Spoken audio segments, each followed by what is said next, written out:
బంగారం సామాన్యుడి కల, మధ్యతరగతి ఆశ.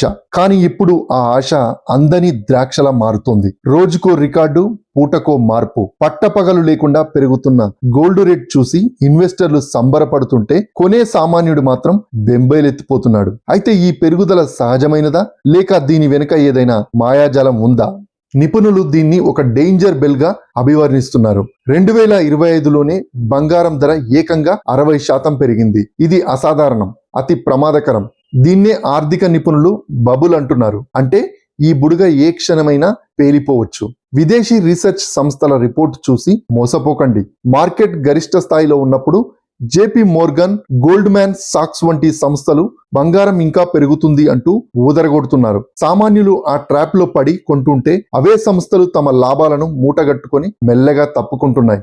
మీకు తెలుసా, గతంలో జేపీ మోర్గన్ బ్యాంక్ స్పూపింగ్ అనే టెక్నిక్ తో మార్కెటింగ్ ను మ్యానిపులేట్ చేసి ఏకంగా $920 మిలియన్ల జరిమానా కట్టింది. అంటే మనం చూస్తున్న రేట్లు అన్ని డిమాండ్ వల్ల పెరిగినవి కాకపోవచ్చు. చరిత్రను ఒకసారి గుర్తు తెచ్చుకోండి. 1980లో పీక్స్ కు వెళ్లిన గోల్డ్ రేట్ ఆ తర్వాత 57% పడిపోయింది. మళ్ళీ ఆ రేటు రావడానికి 25 ఏళ్లు పట్టింది. 2011లో కూడా 45% క్రాష్ అయ్యింది. ఇప్పుడు 2026లో కూడా అదే సీన్ రిపీట్ అయ్యే అవకాశం ఉందని విశ్లేషకులు హెచ్చరిస్తున్నారు. స్టాక్ మార్కెట్ ఒడిదుడుకులకు లోనైతే ఇన్వెస్టర్లు తమ దగ్గరున్న బంగారాన్ని అమ్మి నగదుగా మార్చుకుంటారు. అప్పుడు ధరలు కుప్పకూలడం ఖాయం. పెళ్లిల సీజన్ ఉన్నా రిటైల్ మార్కెట్ లో కొనుగోలు తగ్గిపోయాయంటే అది డేంజర్ సిగ్నల్. సామాన్యుడికి బంగారం దూరమైతే డిమాండ్ పడిపోయి రేట్లు ఒక్కసారిగా కిందికి దిగి వస్తాయి. అందుకే గోల్డ్ కొనాలనుకునే వారు ఆచితూచి అడుగులు వేయండి. ఇది లాభాల సమయం కాదు, జాగ్రత్తగా ఉండాల్సిన సమయం. Be careful.